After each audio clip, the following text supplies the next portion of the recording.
सुबह के 5 बज रहे थे। बारिश रात भर रुकने का नाम ही नहीं ले रहा था। एक हाथ में चाय की कप और दिल में बस एक ही ख्याल, आज हम बाबा के दर्शन के लिए निकल रहे हैं।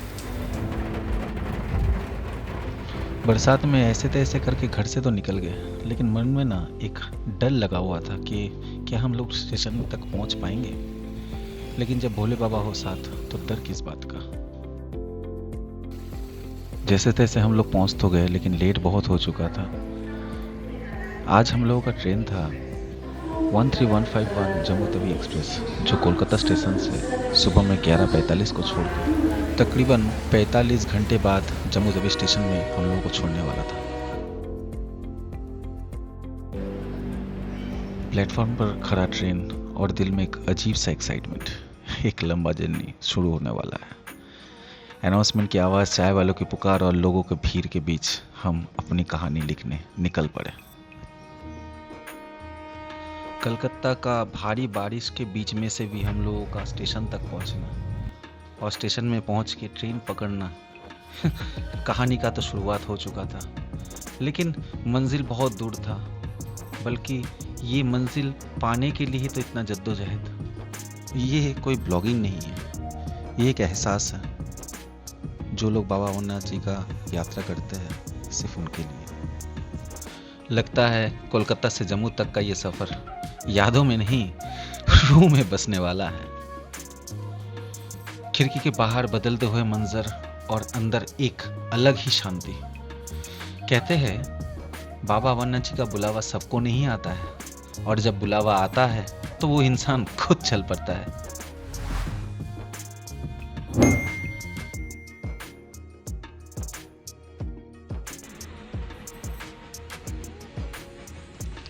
ये सफ़र बहुत सुहाना होने वाला था, क्योंकि कोलकाता से लेके जम्मू तक का जो सफ़र था, इसमें 5 राज्य, झारखंड, बिहार, उत्तर प्रदेश, कुछ हरियाणा और पंजाब भी शामिल था। उसके बाद हम लोग पहुंचने वाले थे जम्मू तक। लगभग 45 घंटे का ये सफ़र था। सफ़र बोलने से अच्छा है सुहाना सफ़र था, क्योंकि जो चाहता है ना कि ट्रेन को एक लॉन्ग जर्नी की तरह देखने के लिए, उनके लिए तो ये ट्रेन एक स्वर्ग जैसा ही है।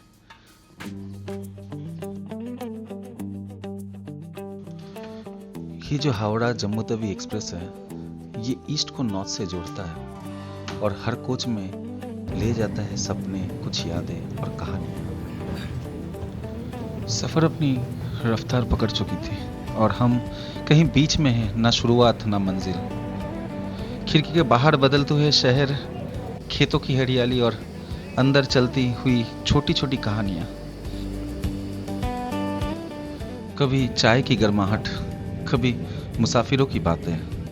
ये ट्रेन सिर्फ रास्ते नहीं, रिश्तों को भी जोड़ता है। हावड़ा पीछे रह गया और जम्मू अभी थोड़ी ही दूर है, पर शायद सफ़र का असली मज़ा तो इसके बीच में ही है, जहाँ हर पल एक याद बन रहा है।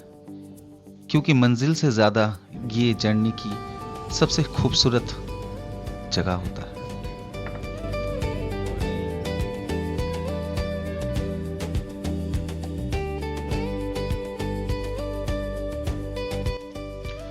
तकरीबन 2 दिन और 2 रातें ट्रेन में रहने के बाद आखिरकार जम्मू अपने करीबी था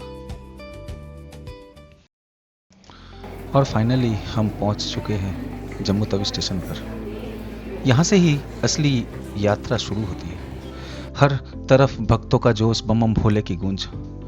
स्टेशन के बाहर निकलते ही एक नया एनर्जी फील होता है। अब अगला स्टेप था हम लोगों का RFID कार्ड कलेक्ट करना, जो इस पवित्र यात्रा का पहला ऑफिशियल चेक पॉइंट है।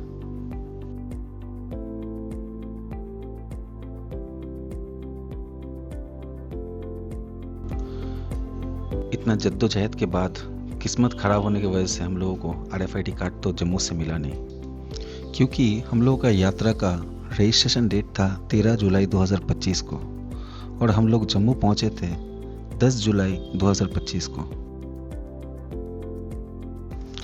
जो भी हो जाए दोस्तों, आगे तो बढ़ना था, तो हम लोग अपना दूसरे चरण के लिए फिर तैयार होने लगे, क्योंकि हम लोग का दूसरा चरण जो था वो था जम्मू से श्री माता वैष्णो देवी तक का वंदे भारत एक्सप्रेस, जो दिल्ली से आने वाला था। तो हम लोग बैठ गए उसके इंतज़ार करते रह गए हम लोग वंदे भारत एक्सप्रेस का, जो लगभग 3 साढ़े 3 घंटा लेट था। और तकरीबन 4 साढ़े 4 घंटे इंतज़ार के बाद आखिरकार वंदे भारत आ ही गया, जो दिल्ली से कटरा तक का सफ़र करने वाला था। और हम लोग चढ़ने वाले थे जम्मू स्टेशन से। आखिरकार जम्मू स्टेशन से हम लोग श्री माता वैष्णो देवी के लिए वंदे भारत एक्सप्रेस में तो चढ़ गए। सफ़र बहुत छोटा था, लेकिन स्वर्ग से ज़्यादा सुंदर जम्मू और कश्मीर के लिए ये तो खूबसूरती का एक झलक ही था। 1.5 घंटे के सफ़र के बाद आखिरकार हम पहुंच गए श्री माता वैष्णो देवी कटरा में।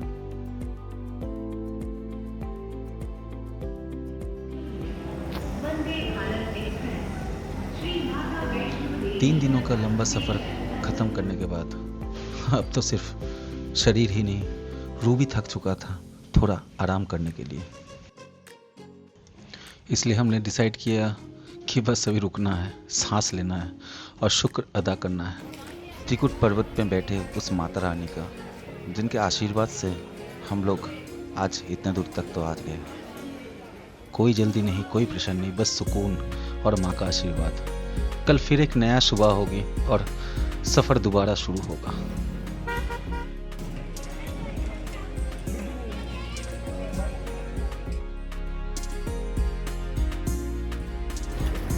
सुबह का बज रहा है 7:40 और हम लोग अभी निकल चुके हैं कटरा से। जा रहे हैं हम लोगों का वंदे भारत पकड़ के श्रीनगर, और वहाँ से जाएंगे हम लोग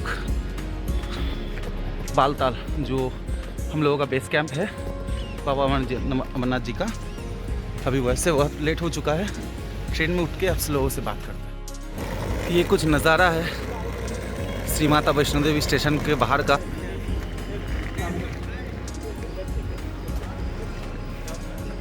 सिक्योरिटी चेकिंग हो चुका है। एक्चुअली शायद लगता है कि श्रीनगर का ट्रेन का सिक्योरिटी चेकिंग बहुत टाइट है, क्योंकि ये जो चेकिंग है ये टोटल अलग से होता है, इसमें थोड़ा सा टाइम लगता है। सो गाइस थोड़ा टाइम लेके आइएगा, नहीं तो सिक्योरिटी चेकिंग में आप लेट भी हो सकते हैं। ओ भाई साहब, ट्रेन में भीड़ देखिए, अच्छा खासा भीड़ है ट्रेन में। शायद लगता है पूरा ट्रेन ही फुल है। तो अभी हम लोग निकल चुके हैं। खासा वैसे लेट हो चुका है, ये E1 है। खासा वैसे बहुत लेट हो चुका है, फिर भी भाग रहे हैं। देखते हैं कब तक घुस सकते हैं। C1 कहाँ है? ये C2 है।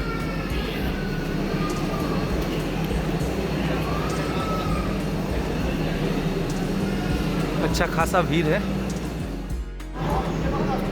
वो एक कहावत है कि बंगाली में है, एक्चुअली हिंदी में नहीं है। हिंदी में कहावत ये है बंगाली में, सब भालो जार शेष भालो था।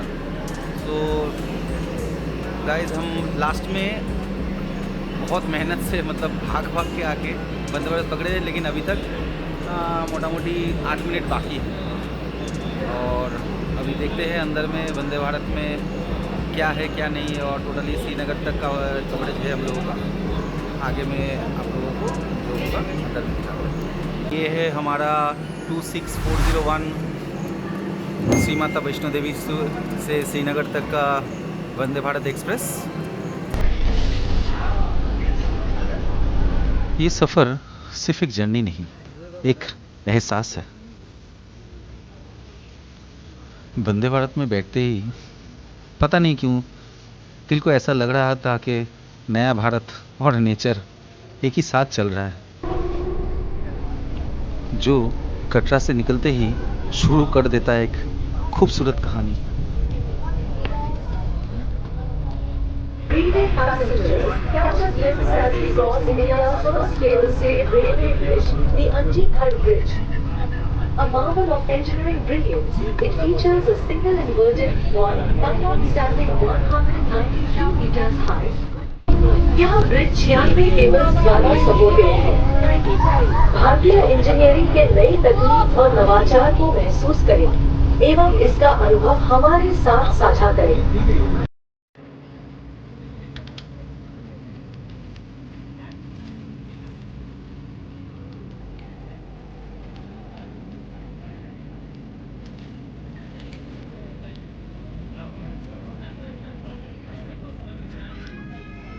वैसे ये रूट इंजीनियरिंग का भी एक कमाल है। टनल्स, ब्रिजेस और वो स्मूथ स्पीड जो आपको महसूस भी नहीं करने देता है कि आप इतनी ऊंचाइयों पे सफर कर रहे हैं। चेनाब ब्रिज केवल इंजीनियरिंग की मिसाल नहीं है, बल्कि यह नए भारत की प्रगति और सामर्थ्य का भी प्रतीक है।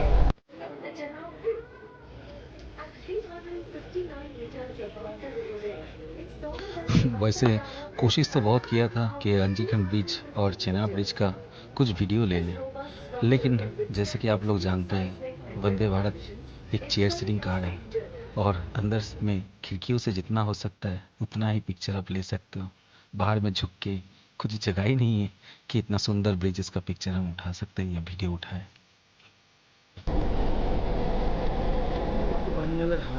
और फाइनली हम पहुंच गए कश्मीर के दिल के एक खूबसूरत हिस्से में, बनिहाल स्टेशन। सिर्फ कुछ मिनट का हॉल्ट है वंदे भारत का, लेकिन ये चंद मिनट भी किसी सिनेमैटिक मूवी से कम नहीं लग रहा था। बनिहाल का ये शॉर्ट हॉल्ट शायद टाइम टेबल में सिर्फ एक स्टॉप हो, लेकिन मेरे लिए ये कश्मीर जर्नी का एक अनफॉरगेटेबल मोमेंट बन गया।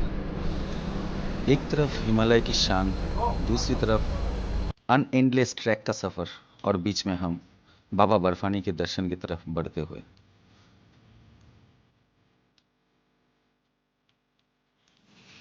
और अब वंदे भारत फिर से चल पड़ा है कश्मीर की तरफ, लेकिन बनिहाल का ये सीनरिक मेमोरी हमेशा साथ रहेगा। जैसे जैसे हम श्रीनगर की तरफ बढ़ते हैं, हवा थोड़ी और ठंडी, नज़ारे थोड़े और हंसी हो जाते हैं, और फिर एक वक्त आता है जब आप अपना कैमरा साइड में रख देते हो और खुद को इस खूबसूरती में खो देते हो। ये सफ़र सिर्फ डेस्टिनेशन तक पहुंचने का नहीं था, बल्कि हर एक लम्हे को जीने का था।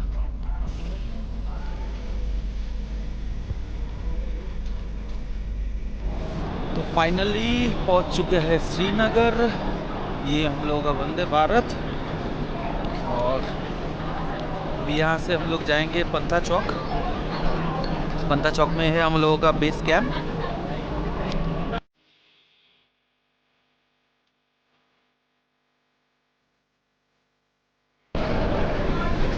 ये सारा का सारा जो भीड़ है, ये सब बोल सकते हैं लगभग 80 to 85% बाबा अमरनाथ जी की यात्रा का भीड़ है, जो वंदे भारत से आए हैं और जाएंगे या तो पहलगाम नहीं तो बालताल।